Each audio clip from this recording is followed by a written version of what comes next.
Hey guys, so digging into research yesterday, it is lacrosse season around here, and so I wanted to dig in on some lacrosse research. When we talk about equipment removal as it relates to cardiac arrest and things like that, in a football athlete, we know equipment's got to come off, right? Shoulder pads need to be out of the way. Obviously, they're going to get out of the way for the AED pads and things like that, but the question that came up was, what about lacrosse equipment? And so I read a couple research articles yesterday about this, and there's actually conflicting results. Some say that the equipment works, you can keep it on while you do compressions. Others say it's got to come off. And so I'm in my lab today. I said I was going to bring it into the lab, and here I am. So I've got my rescue Annie set up here. We've got a Maverick set of shoulder pads on and a Cascade helmet. The helmet I cannot demonstrate much with. It's actually on there very snug, which might be adventurous for me to pull off after a while. The problem with the Cascade that I find is getting the face mask off is going to be really hard in general. When I've practiced this before, I've found the best solution for us is to simply remove the helmet. And you can get away with that with lacrosse equipment better than you can football equipment.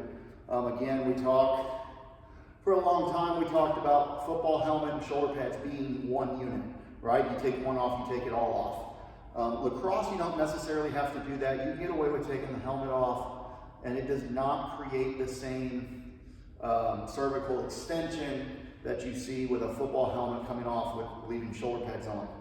But the one study talked about how the thickness of the pads allowed for CPR to continue or be done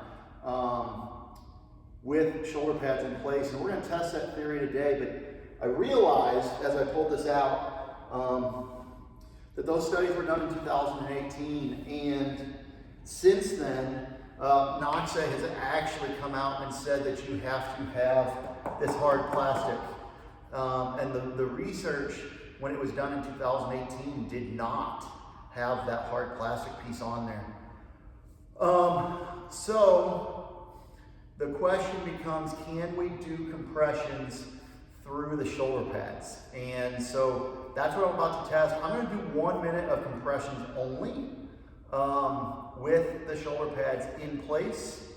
And the idea behind that would be, and one of the suggestions in the study is that you can start compressions while you wait for the AED to get there, and then you can remove everything when you do so.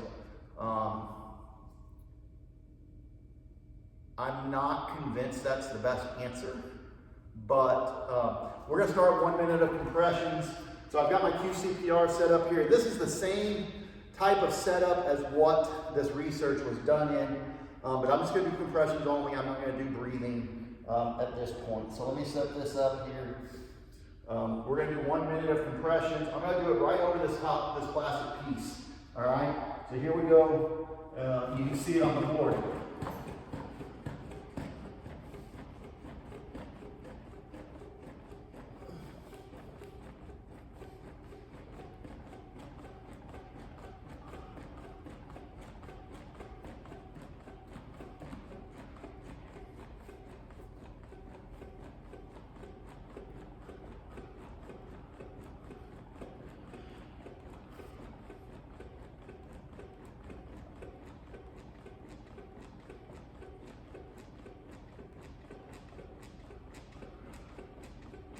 So that's 40 seconds. I got about 20 seconds left of just compressions.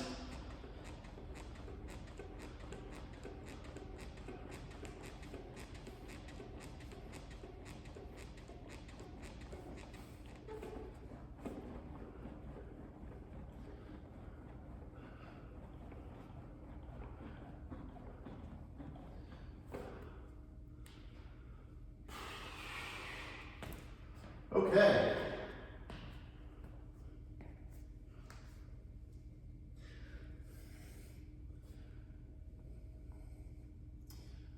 So, this plastic piece makes a difference, and it's gonna have to come off. okay? My mean depth is 1.7 inches. We gotta be between 2 to 2.4 normally.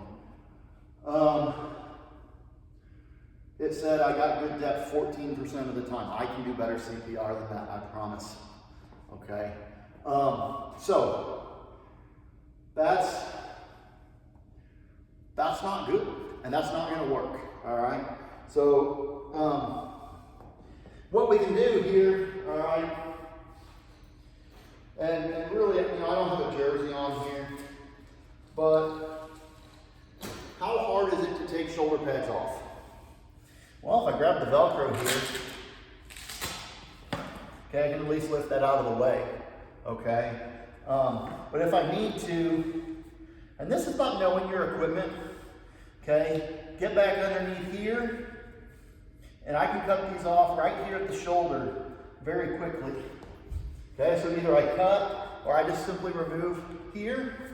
I come underneath.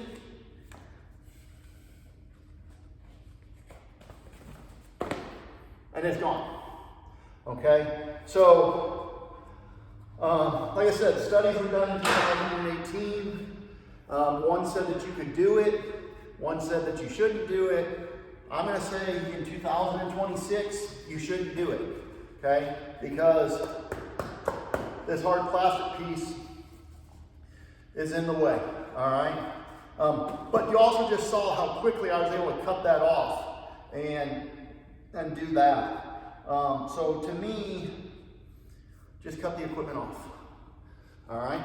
So just want to take a little time with the lacrosse equipment. I'm going to do some more with the football equipment later as well. I'm going to spend some more time with lacrosse equipment, but I just want to take a quick minute and show you this.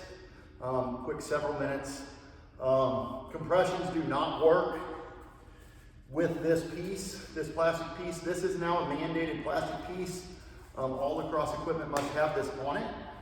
The idea is to mitigate commotio cordis, and but it does interrupt your ability to do compressions when you do CPR.